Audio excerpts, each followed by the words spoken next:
Hello dear, इस video में पढ़ने वाले हैं भारतीय वन का केमिस्ट्री। भारतीय वन की केमिस्ट्री का प्रश्न उत्तर करने वाले हैं। इससे पीछे जो है हमने चैप्टर 1 का भारतीय वन के चैप्टर 1 का अति लघु उत्तरीय प्रश्न और लघु उत्तरीय प्रश्न कर लिया है। ठीक है, इस वीडियो में हम पढ़ेंगे चैप्टर 1 का दीर्घ उत्तरीय प्रश्न।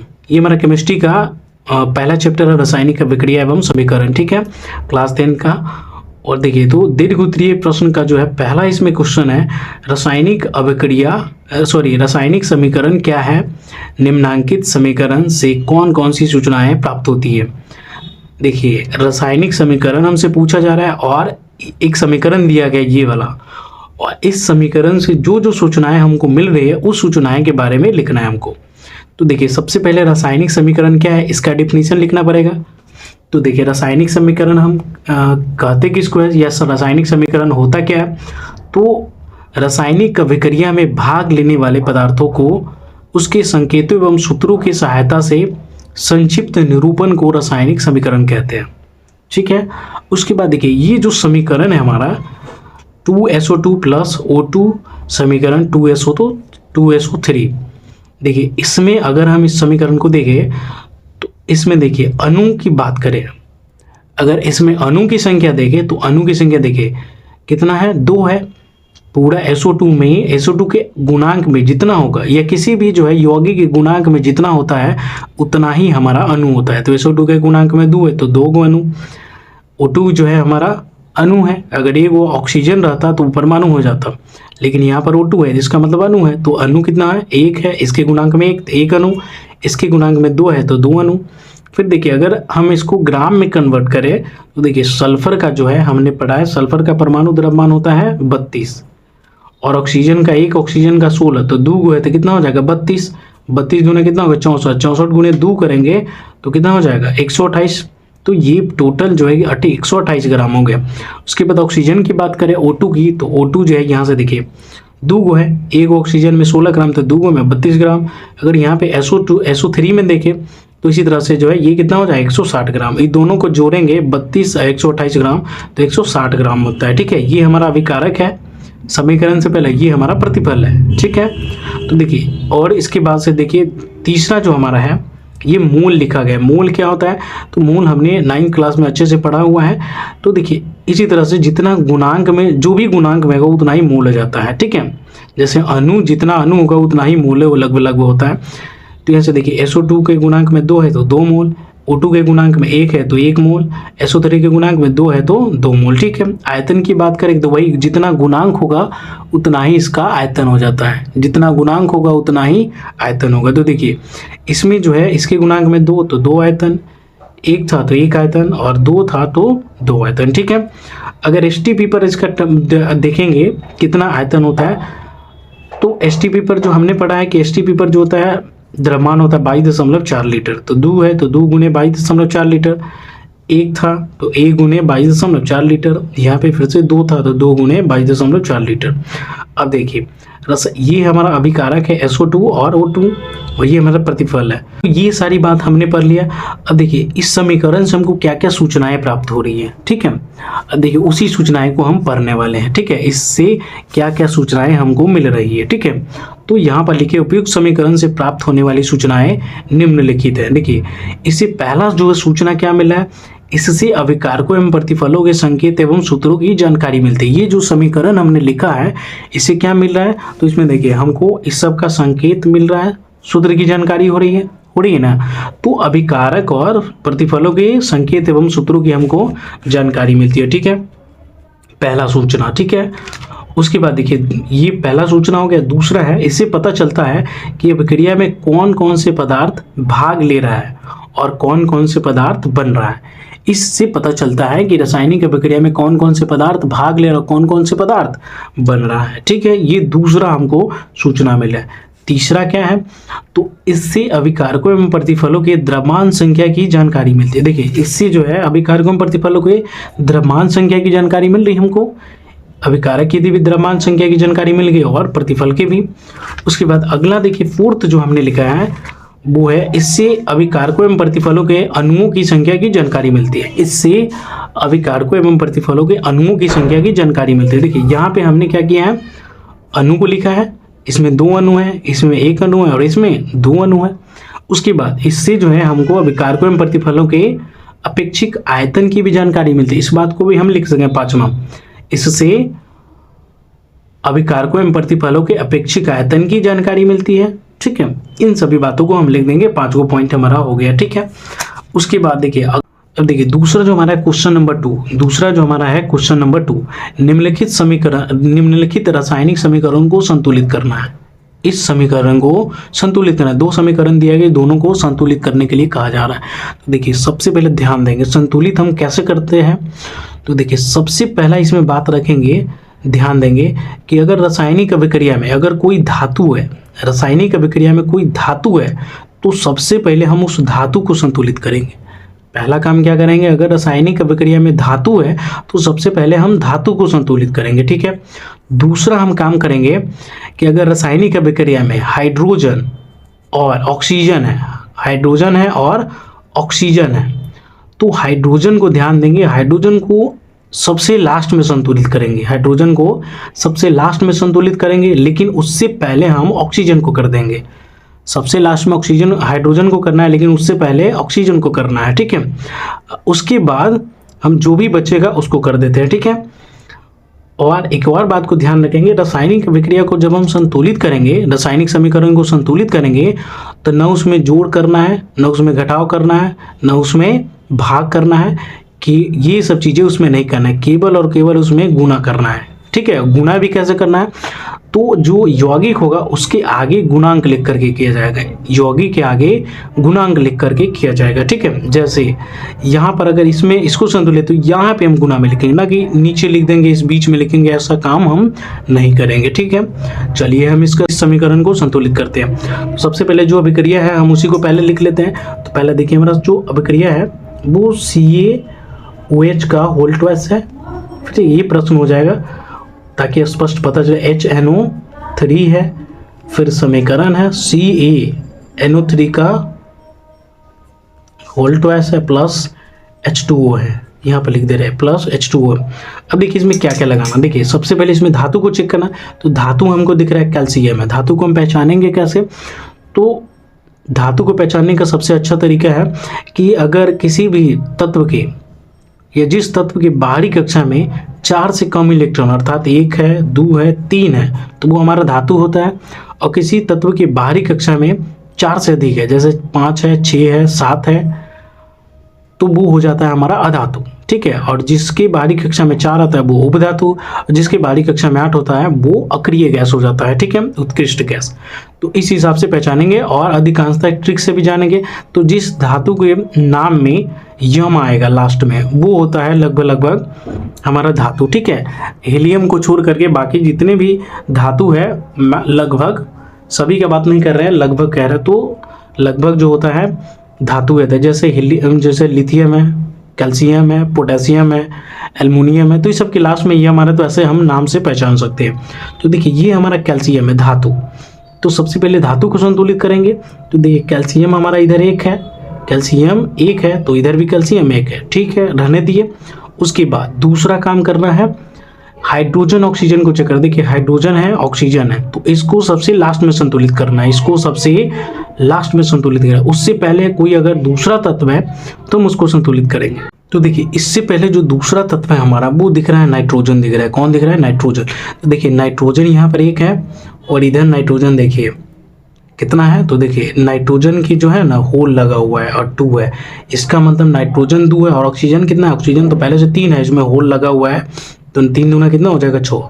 तो नाइट्रोजन यहाँ पे हमारा 2 है क्योंकि ये होल लगा हुआ है। ठीक है, होल ट्वाइस है, तो नाइट्रोजन जो हो जाएगा 2 है, इधर 2 है और इधर नाइट्रोजन 1 है। तो नाइट्रोजन इधर 2 है, इधर 1 है, तो इसमें क्या करना पड़ेगा? हमको 2 से गुना करना पड़ेगा। यहाँ पे गुना करेंगे हम, यहाँ पे गुना नहीं कर सकते हैं, नीचे नहीं कर सकते हैं। ठीक है, केवल यहाँ पे गुना किया जाएगा। ठीक है, अब देखिए ना इसमें जब गुना किया तो सब में गुना हो गया। ठीक है, ध्यान देंगे। तो नाइट्रोजन हमारे यहाँ पे 2 हो गया और इधर भी हमारा नाइट्रोजन 2 हो गया। ठीक है, अब देखिए नाइट्रोजन के बाद कौन बच रहा है, तो नाइट्रोजन के बाद दो हाइड्रोजन ऑक्सीजन ही बच रहा है, तो हाइड्रोजन को तो सबसे लास्ट में संतुलित करना है, उससे पहले ऑक्सीजन को करेंगे। तो ऑक्सीजन को चेक करते हैं। ऑक्सीजन देखिए इधर कितना है, होल ट्वाइस है, तो ऑक्सीजन इसमें तो 2 हुआ और इसमें ऑक्सीजन कितना है, तो देखिए 3 यहाँ है, 2 से गुना हो रहा है, 3 दूना 6, 6 व 2 8, ऑक्सीजन हमारा हो गया इधर 8। इधर ऑक्सीजन कितना है, तो देखिए ऑक्सीजन 3 है यहाँ पे और 2 इधर है, होल ट्वाइस है, 3 दूना कितना हुआ 6 और यहाँ पे एक ऑक्सीजन है, ठीक है। तो 6 को इधर है, 1 इधर है, अगर हम इसमें 2 से गुना कर दें तो देखिए 6 और 2 कितना हो जाएगा, 8 हो जाएगा। अगर 2 से यहाँ गुना कर दें, ऑक्सीजन हमारा कितना हो गया 8, ठीक है। अब हाइड्रोजन को चेक करते हैं, ठीक है।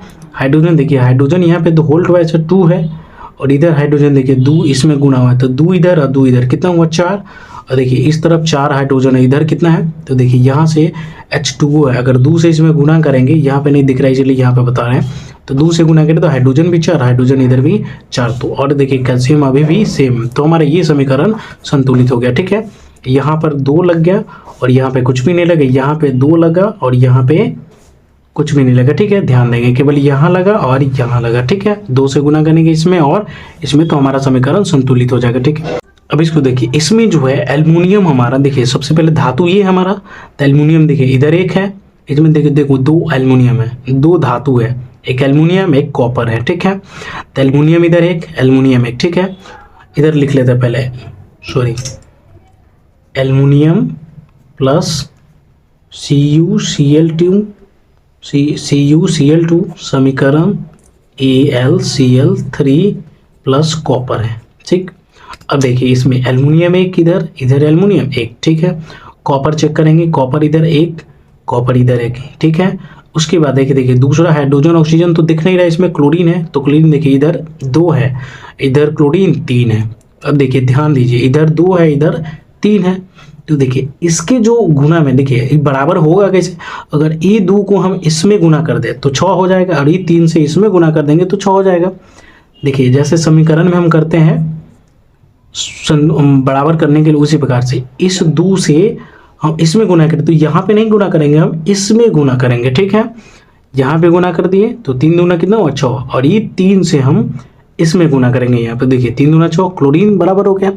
देखिए क्लोरीन तो बराबर हुआ, लेकिन उसके चक्कर में दूसरा जो है अनबैलेंस हो गया, ठीक है। तो फिर से हम धातु को चेक करेंगे। एल्युमिनियम देखिए इधर हमारा 1 है, एल्युमिनियम इधर 2 है, तो बिना बेहिचक जो है इधर 2 लगा देना है, ठीक है। तो 2 एल्युमिनियम इधर, 2 एल्युमिनियम इधर। इसके बाद देखिए कॉपर 3 गो, इधर कॉपर कितना है 1 है, तो इसमें 3 लगा देंगे। फिर से क्लोरीन को चेक करेंगे, तो 3 दूना 6 और इसमें 3 दूना 6, तो हमारा ये समीकरण संतुलित हो गया, ठीक है। उसके बाद देखिए अगला जो हमारा प्रश्न है, तीसरा नंबर, वो ध्यान देंगे।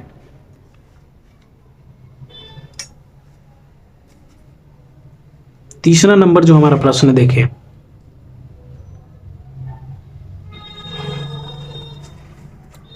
तीसरा नंबर जो हमारा प्रश्न है वो है विस्थापन एवं उभय विस्थापन अभिक्रिया में अंतर बताएं, ठीक है। देखिए उभय विस्थापन और विस्थापन अभिक्रिया का एक और नाम है एकल विस्थापन भी कहा जाता है, या इसको प्रतिस्थापन भी कहा जाता है, ठीक है। और दूसरा जो होता है उभय विस्थापन, तो उभय विस्थापन को हम द्वि विस्थापन अभिक्रिया भी कहते हैं, द्वि विस्थापन अभिक्रिया भी कहते हैं, और इसको एकल विस्थापन भी कहते हैं, ठीक है। एकल विस्थापन अभिक्रिया भी कहते हैं, या इसको प्रतिस्थापन भी कहते हैं, ठीक है।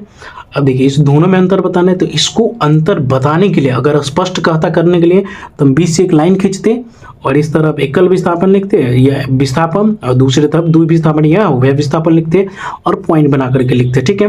लेकिन इसमें जो है अंतर बताने के लिए कह रहा है, तो हम इसको दोनों का डेफिनेशन लिखेंगे और उसका समीकरण लिख दो, पैराग्राफ चेंज कर देंगे, ठीक है। तो देखिए सबसे पहले हम एकल विस्थापन को लिखे। एकल विस्थापन कैसी अभिक्रिया है, तो वैसी रासायनिक अभिक्रिया जिसमें किसी यौगिक में उपस्थित परमाणु को किसी दूसरे परमाणु द्वारा विस्थापित कर दिया जाता है, उसे विस्थापन अभिक्रिया कहते हैं, ठीक है। वैसी रासायनिक अभिक्रिया जिसमें किसी यौगिक में उपस्थित परमाणु को किसी दूसरे परमाणु द्वारा विस्थापित कर दिया जाता है, उसे विस्थापन अभिक्रिया कहते हैं, या इसको एकल विस्थापन अभिक्रिया कहते हैं, ठीक है। जैसे देखिए, जैसे यहाँ पर पहला हमने लिया आयरन प्लस CuSO4 समीकरण FeSO4 प्लस Cu। देखिए ध्यान से, ये हमारा अभिकारक है।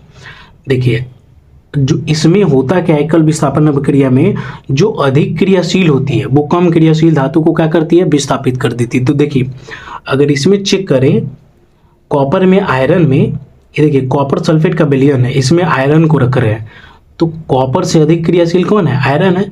इसको हमने एक टेबल के द्वारा पिछले वीडियो में बताए थे, तो उसमें दिखाए भी थे, ठीक है। जैसे यहाँ पे देखिए, जैसे इसमें देखिए कॉपर जो है, आयरन हमारा देखिए लोहा यहाँ पर है, कॉपर देखिए यहाँ पे है ना, कॉपर यहाँ पे है और आयरन यहाँ पे, और ऊपर में क्रियाशीलता अधिक है और नीचे में क्रियाशीलता कम है। मतलब इस टेबल को ध्यान रखेंगे, ठीक है। तो कॉपर से अधिक क्रियाशील कौन है, आयरन है। आयरन कॉपर से अधिक क्रियाशील है, आयरन जो है कॉपर से अधिक क्रियाशील है, तो आयरन क्या करेगा, कॉपर को विस्थापित कर देगा, ठीक है। और देखिए ये विस्थापित किया कैसे, तो देखिए आयरन का संयोजकता जो यहाँ पे +2 है, कॉपर का भी संयोजकता +2, SO4 का संयोजकता ध्यान रखेंगे -2। ये जो आयरन क्या किया, इससे संयोग किया और कॉपर को क्या कर दिया, विस्थापित कर दिया, तो कॉपर अलग हो गया और FeSO4 ये बना लिया, ठीक है। FeSO4 ये बना कैसे, तो देखिए आयरन की संयोजकता Fe+2 है, +2 और प्लस SO4 का संयोजकता जो होता है -2 होता है। अब 2 से 2 कट गया, एक इसका संयोजकता इधर आता है और इसका संयोजकता इधर, ऐसे हमने पढ़ा है, ठीक है। यौगिक कैसे बनते हैं, FeSO4 बन गया, ठीक है। तो इस हिसाब से जो है यौगिक बनता है। उसके बाद देखिए दूसरा जो हमारा कॉपर है और 2AgNO3 का विलयन है। अब देखिए 2AgNO3 जो है सिल्वर नाइट्रेट के विलयन में हम कॉपर को डालें तो इसमें चेक करना होगा कि सिल्वर में और कॉपर में कौन अधिक क्रियाशील है। तो इसलिए जो है कॉपर क्या है उस टेबल में सबसे ऊपर था और सिल्वर क्या है नीचे, जाकर के बैक करके पीछे देख सकते हैं, कॉपर ऊपर है और सिल्वर क्या था, सबसे नीचे था।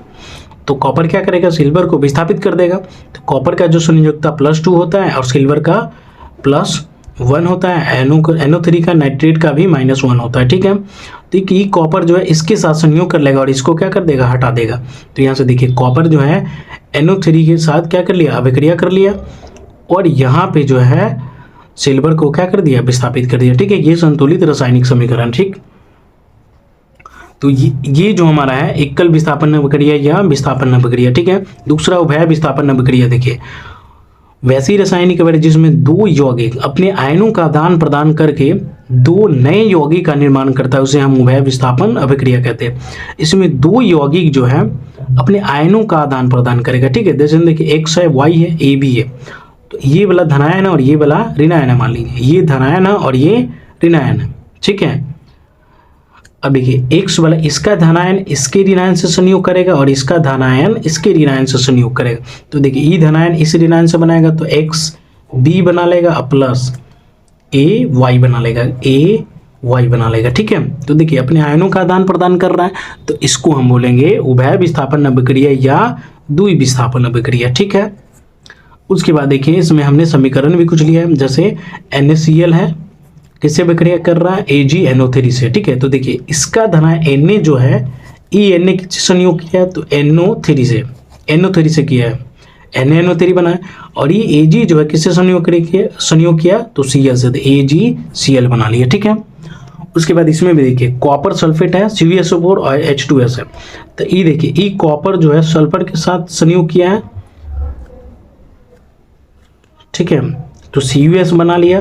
और ये हाइड्रोजन जो है SO4 के साथ सुनेंगे तो H2SO4 बना लिया, ठीक है। तो देखिए आयनों का क्या हो रहा है, एक्सचेंज हो रहा है, आदान प्रदान हो रहा है। तो ऐसी अभिक्रिया को हम कहेंगे उभय विस्थापन अभिक्रिया या द्वि विस्थापन अभिक्रिया, ठीक है।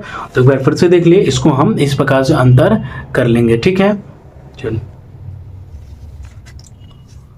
अब देखिए आगे जो अगला जो हमारा प्रश्न है वो 4th नंबर प्रश्न है, ठीक है। चौथा नंबर जो हमारा प्रश्न है वो देखिए हाइड्रोजन एवं ऑक्सीजन के लाभ हानि के संदर्भ में ऑक्सीकरण एवं अपकरण अभिक्रिया को समझाना है। हाइड्रोजन एवं ऑक्सीजन की लाभ हानि, लाभ मतलब क्या, संयोग होना, ठीक है, हानि मतलब निकलना या घटना। तो ऑक्सीजन को जो है जोड़ना है, घटाना है, फिर हाइड्रोजन को जोड़ना घटाना है। इस हिसाब से जो है हमको ऑक्सीकरण अपकरण अभिक्रिया दोनों को समझाना है। तो देखिए ऑक्सीकरण अभिक्रिया का एक और नाम है कौन सा, उपचयन अभिक्रिया, ठीक है। ये बात हमने केमिस्ट्री का एक वीडियो बनाया पीछे, उसमें बताया हुआ है। और अपकरण अभिक्रिया को हम कहते हैं, अपकरण अभिक्रिया का एक और नाम है कौन सा, अपचयन अभिक्रिया, कौन सा, अपचयन अभिक्रिया, ठीक है, अपचयन अभिक्रिया भी इसको कहते हैं, ठीक है। अब देखिए, पहले सबसे पहले जानते हैं ऑक्सीकरण अभिक्रिया क्या है। तो वैसी रासायनिक अभिक्रिया यहाँ पे लिख रहे हैं, ठीक है, वैसी रासायनिक अभिक्रिया जिसमें ऑक्सीजन का संयोग होता है, ऑक्सीजन जुटेगा या हाइड्रोजन का निष्कासन होता है, अर्थात हाइड्रोजन निकलेगा, उसे हम कहते हैं ऑक्सीकरण अभिक्रिया, ठीक है। जैसे यहाँ पर देखिए, कार्बन जो है ऑक्सीजन के साथ क्या कर रहा है, संयोग कर रहा है, तो ये बना रहा है CO2। देखिए कार्बन में जो है ऑक्सीजन क्या कर रहा है, कार्बन यहाँ पे देखिएगा तो कार्बन यहाँ पे अकेले है, लेकिन जब अभिक्रिया किया यहाँ पे तो कार्बन के साथ कौन है, ऑक्सीजन है। कार्बन यहाँ अकेले था, लेकिन इसमें क्या हुआ, अभिक्रिया के बाद ऑक्सीजन जुटा, इसका मतलब इसमें ऑक्सीजन का संयोग हुआ। तो यहाँ पे लिख दिया गया है इस रासायनिक अभिक्रिया में ऑक्सीजन का योग हो रहा है, इसीलिए यह कैसी अभिक्रिया होगा, ऑक्सीकरण अभिक्रिया होगा, ठीक है। इस बात को लिख देंगे।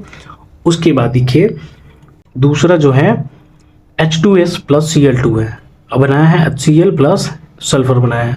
देखिए यहाँ से अगर देखेंगे हाइड्रोजन, सल्फर को, सॉरी किसको देखेंगे, सल्फर को, तो सल्फर में देखिए हाइड्रोजन है, लेकिन जब अभिक्रिया हुआ है तो सल्फर से क्या हुआ, हाइड्रोजन निकल गया, सल्फर से हाइड्रोजन निकल गया, अर्थात हाइड्रोजन का निष्कासन हुआ है। अब देखिए यहाँ पे या तो ऑक्सीजन संयोग हो जाए, या तो ऑक्सीजन का संयोग हो, नहीं तो हाइड्रोजन का निष्कासन हो, दोनों में से कोई भी कंडीशन फुलफिल हो रहा है तो वो अभिक्रिया हो जाती है ऑक्सीकरण अभिक्रिया, ठीक है। तो इसमें देखिए हाइड्रोजन का क्या हो रहा है, निष्कासन नहीं, क्योंकि हाइड्रोजन के साथ, सल्फर के साथ जो हाइड्रोजन था, लेकिन अभिक्रिया के बाद हाइड्रोजन नहीं है, तो इस अभिक्रिया को हम बोलेंगे ऑक्सीकरण अभिक्रिया, ठीक है। यहाँ पे लिख दिया, इस अभिक्रिया में हाइड्रोजन का निष्कासन अर्थात हानि हो रहा है, इसलिए यह अभिक्रिया कैसी है, ऑक्सीकरण अभिक्रिया, ठीक है।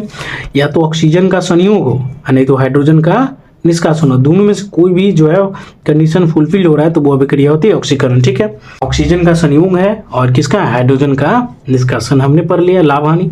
उसके बाद देखिए अपकरण अभिक्रिया को समझते हैं। अपकरण अभिक्रिया किसको बोलेंगे, तो वैसी रासायनिक अभिक्रिया जिसमें ऑक्सीजन का निष्कासन होता है, ध्यान से पढ़िए, ध्यान से देखिए, ऑक्सीजन का निष्कासन होता है या हाइड्रोजन का संयोग होता है, उसे कहते हैं अपकरण अभिक्रिया।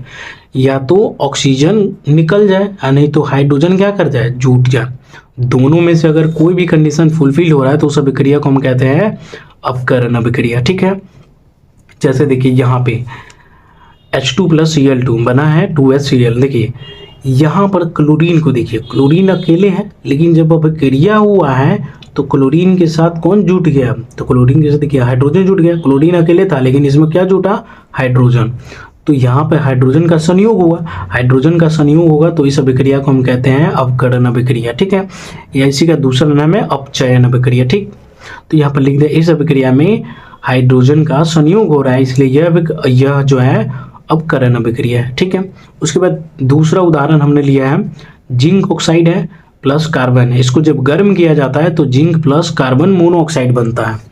तो देखिए यहाँ पे जिंक, जो जिंक के साथ कौन है, ऑक्सीजन है, लेकिन जब अभिक्रिया हुआ है तो जिंक, देखिए जिंक के साथ कोई भी नहीं है, ऑक्सीजन का अर्थात क्या हुआ, निष्कासन हुआ, ऑक्सीजन क्या हुआ, इसमें से निकल गया, तो ऑक्सीजन क्या हो रहा है, निष्कासन हो रहा है, ऑक्सीजन का निष्कासन हो रहा है, तो ऑक्सीजन का निष्कासन हो रहा है, तो इस अभिक्रिया को हम बोलेंगे अपकरण अभिक्रिया। यहाँ पे लिख दिए गए इस अभिक्रिया में ऑक्सीजन का निष्कासन हो रहा है, इसलिए यह अपकरण अभिक्रिया है, ठीक है। यह कैसी अभिक्रिया है, अपकरण अभिक्रिया है, ठीक है। चलिए एक बार अच्छे से देख लीजिए इसको।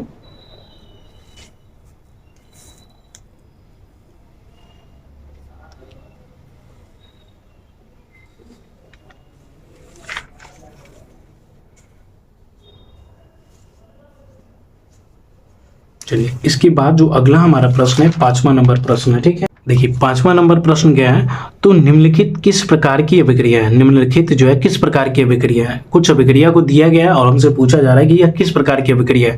तो देखिए शरीर में जो भोजन का पचना होता है वो होता है ऑक्सीकरण अपकरण अभिक्रिया, ऑक्सीकरण अवकरण अभिक्रिया, अवकरण अभिक्रिया, ठीक है।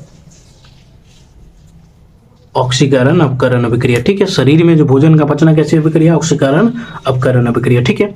इसमें देखेंगे तो आयरन है, CuSO4 है, कॉपर बन रहा है और FeSO4। देखिए ये अभिक्रिया को जस्ट पीछे बताया है। देखिए कॉपर जो अधिक क्रियाशील है, सॉरी कॉपर से अधिक क्रियाशील कौन है, आयरन है। आयरन अधिक क्रियाशील है कॉपर से।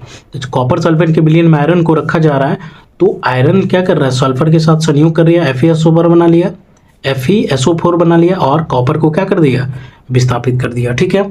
तो ये जो अभिक्रिया हो जाएगी कैसी अभिक्रिया, एकल विस्थापन या विस्थापन अभिक्रिया। क्या ऐसी अभिक्रिया है, विस्थापन अभिक्रिया, ठीक है, अभिक्रिया, ठीक है, विस्थापन अभिक्रिया। इसको हम लिख देंगे एकल विस्थापन अभिक्रिया। कैसी अभिक्रिया है ये, दूसरा नंबर एकल विस्थापन अभिक्रिया, ठीक है।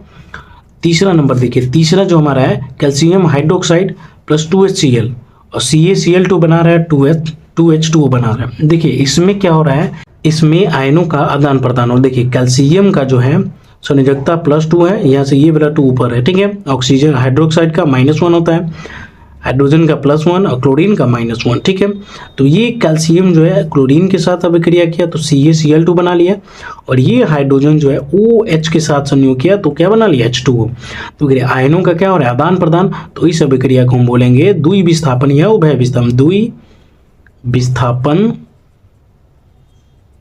द्विविस्थापन अभिक्रिया, ठीक है, द्विविस्थापन अभिक्रिया। या इसको एक और नाम कौन सा है, उभय विस्थापन अभिक्रिया, ठीक है। इसका एक और नाम है उभय विस्थापन अभिक्रिया, ठीक है, लिख लेंगे। और इस अभिक्रिया को हम और भी कह सकते हैं। देखिए ये हमारा भस्म है, OH लगा हुआ है। अगर किसी भी यौगिक में OH लगा रहता है तो वो अधिकांशतः क्या होता है, भस्म होता है, ठीक है। और जिसमें H लगा रहता है तो वो रहता है अम्ल। तो ये हमारा भस्म है और ये अम्ल है। अम्ल भस्म से अभिक्रिया कर रही है, तो देखिए ये बना रहा है लवण और जल। तो लवण और जब अम्ल भस्म से अभिक्रिया करता है तो लवण और जल बनाता है। इस अभिक्रिया को हम कहते हैं उदासीनीकरण अभिक्रिया, ठीक है। तो इसको हम एक और अभिक्रिया कह सकते हैं उदासीनीकरण अभिक्रिया, ठीक है, उदासीनीकरण अभिक्रिया भी कह सकते हैं इसको, ठीक है। तो इसको हम उदासीनीकरण अभिक्रिया कह सकते हैं या द्विविस्थापन या उभय विस्थापन अभिक्रिया कहेंगे, ठीक है। उसके बाद अगला देखिए, अगला 4th नंबर जो है CuO + H2 है और ये बन रहा है Cu + H2O। देखिए ध्यान से, इसमें हो क्या रहा है, कॉपर जो है, कॉपर के साथ कौन है, ऑक्सीजन है। लेकिन जब अभिक्रिया हुआ तो यहाँ से देखिए कॉपर क्या हुआ, अकेले हो गया। कॉपर से ऑक्सीजन का निष्कासन हो रहा है, तो कॉपर से ऑक्सीजन का निष्कासन होता है। तो ऑक्सीजन का निष्कासन होता है, उस अभिक्रिया को हम कहते हैं अवकरण अभिक्रिया। कौन सी अभिक्रिया, अवकरण अभिक्रिया कहते हैं। तो ये जो अभिक्रिया हमारा हो जाएगा अवकरण अभिक्रिया, ठीक है। देखिए ये अवकरण हो रहा है, लेकिन अगर हाइड्रोजन को चेक करें तो हाइड्रोजन देखिए यहाँ पे सिंगल है, लेकिन अभिक्रिया के फलस्वरूप हाइड्रोजन में कौन जुट रहा है, ऑक्सीजन। तो ऑक्सीजन का संयोग है, तो इसको बोलेंगे ऑक्सीकरण। क्या बोलेंगे, ऑक्सीकरण। तो हमने पढ़ा है कि अभिक्रिया ऑक्सीकरण अवकरण अभिक्रिया, ऑक्सीकरण अवकरण अभिक्रिया। ऑक्सीकरण अवकरण अभिक्रिया का एक और नाम है रेडॉक्स अभिक्रिया। कौन सी अभिक्रिया, रेडॉक्स अभिक्रिया। रेडॉक्स अभिक्रिया कहते किसको है, तो वैसी रासायनिक अभिक्रिया जिसमें ऑक्सीकरण भी होता है और अवकरण दोनों साथ साथ होता है। वैसी रासायनिक अभिक्रिया जिसमें ऑक्सीकरण तथा अवकरण दोनों साथ साथ होती है, उसको हम कहते हैं रेडॉक्स अभिक्रिया या ऑक्सीकरण अवकरण अभिक्रिया। तो इसमें दोनों हो रहा है, इस अभिक्रिया को हम कहेंगे ऑक्सीकरण अवकरण अभिक्रिया, ऑक्सीकरण अवकरण अभिक्रिया, ऑक्सीकरण अवकरण अभिक्रिया, ठीक है, ऑक्सीकरण अवकरण अभिक्रिया, ठीक है। इसका एक और नाम है कौन सा, रेडॉक्स अभिक्रिया। रेडॉक्स अभिक्रिया, कौन सा, रेडॉक्स अभिक्रिया, ठीक है। ऑक्सीकरण अवकरण अभिक्रिया कहेंगे या रेडॉक्स अभिक्रिया कहेंगे, ठीक है। किसका नाम है, इसका। उसके बाद देखिए आगे 6ठा नंबर जो प्रश्न है, कुछ अभिक्रिया के बारे में कंडीशन दिया है कि क्या होता है जब, पहला है जिंक धातु को कॉपर सल्फेट के विलयन में डाली जाती है। देखिए जिंक को जो रखा जा रहा है किसमें, कॉपर सल्फेट के विलयन में, CuSO4 इसके विलयन में रखा जा रहा है, तो ये क्या बनाएगा, तो देखिए ये विस्थापन अभिक्रिया होगा। कैसे होगा, तो देखिए कॉपर जो है कम क्रियाशील है किससे, जिंक से। तो जिंक क्या करेगा, कॉपर के सल्फेट के साथ अभिक्रिया कर लेगा, कॉपर को विस्थापित करेगा। तो सबसे पहले कॉपर विस्थापित हो जाएगा और ये बन जाएगा ZnSO4। ठीक है, क्या बनेगा, ZnSO4। इसी बात को लिखा है, जब जिंक धातु को कॉपर सल्फेट के विलयन में डाला जाता है तो जिंक कॉपर को विलयन से विस्थापित कर देती है, क्योंकि जिंक कॉपर से अधिक क्रियाशील है, क्योंकि जिंक जो है कॉपर से अधिक क्रियाशील है। ठीक है, जिंक कॉपर से अधिक क्रियाशील है। ठीक है, उसके बाद दूसरा देखिए, दूसरा जो हमारा है वो है क्या होता है, जब सिल्वर धातु कॉपर सल्फेट के विलयन में डाली जाती है। सिल्वर धातु को किस में रखा जा रहा है, कॉपर सल्फेट के विलयन में। Ag को रखा जा रहा है सिल्वर को कॉपर सल्फेट के CuSO4 के विलयन में। ठीक है, तो देखिए इसमें भी सेम अभिक्रिया होगा। ठीक है, कॉपर से, कॉपर में अधिक क्रियाशील है किसमें, सिल्वर से। कॉपर अधिक क्रियाशील है सिल्वर से। ध्यान से यहाँ पे देखिए, सिल्वर देखिए, सिल्वर जो है ये नीचे दिख रहा है, चांदी दिख रहा है, और कॉपर देखिए इससे ऊपर है। तो कॉपर अधिक क्रियाशील है, सिल्वर क्या है, कम क्रियाशील है। अब देखिए यहाँ पे जो है ये अधिक क्रियाशील है और ये कम क्रियाशील है। तो कम क्रियाशील वाला धातु अधिक क्रियाशील वाला धातु को विस्थापित नहीं कर सकता है। ठीक है, तो ये जो विक्रिया जो हमारा होगा, ये विक्रिया नहीं होगी। ये विक्रिया क्या होगी, नहीं होगी। इसी बात को लिखा है, जब सिल्वर धातु को कॉपर सल्फेट के विलयन में डाला जाता है तो अभिक्रिया नहीं होती है, क्योंकि सिल्वर कॉपर से कम क्रियाशील है, क्योंकि सिल्वर कॉपर से कम क्रियाशील है। ठीक है, उसके बाद एक और हमारा बच रहा है, देखिए तीसरा जो हमारा है, क्या होता है जब पोटेशियम आयोडाइड का विलयन लीड एसीटेट के विलयन में डाली जाती है। पोटेशियम आयोडाइड का विलयन लीड एसीटेट के विलयन में डाली जाती है। ठीक है, पोटेशियम आयोडाइड ये है हमारा, इसका नीचे नाम लिख देंगे। ठीक है, पोटेशियम आयोडाइड, और ये है लीड एसीटेट। कौन सा, लीड एसीटेट, यहाँ पे नाम लिखा है। ठीक है, जब इसका विलयन इसमें रखा जाता है तो देखिए क्या होता है। देखिए ये जो हो रहा है हमारा कैसा अभिक्रिया, देखिए तो सबसे पहले ई पोटेशियम का संयोजकता हमने पढ़ा 1 है, आयोडीन का -1 है, और पीवी का +2 होता है। देखिए यहाँ से भी पता चल सकता है। और CH3 एसिटिक अम्ल है। ठीक है, इसमें हाइड्रोजन निकले तो इसका संयोजकता -1। तो पोटेशियम जो है एसिटिक अम्ल के साथ संयोग कर लिया है, और देखिए ये बना है पोटेशियम एसीटेट बना लिया, इसका नाम है पोटेशियम एसीटेट।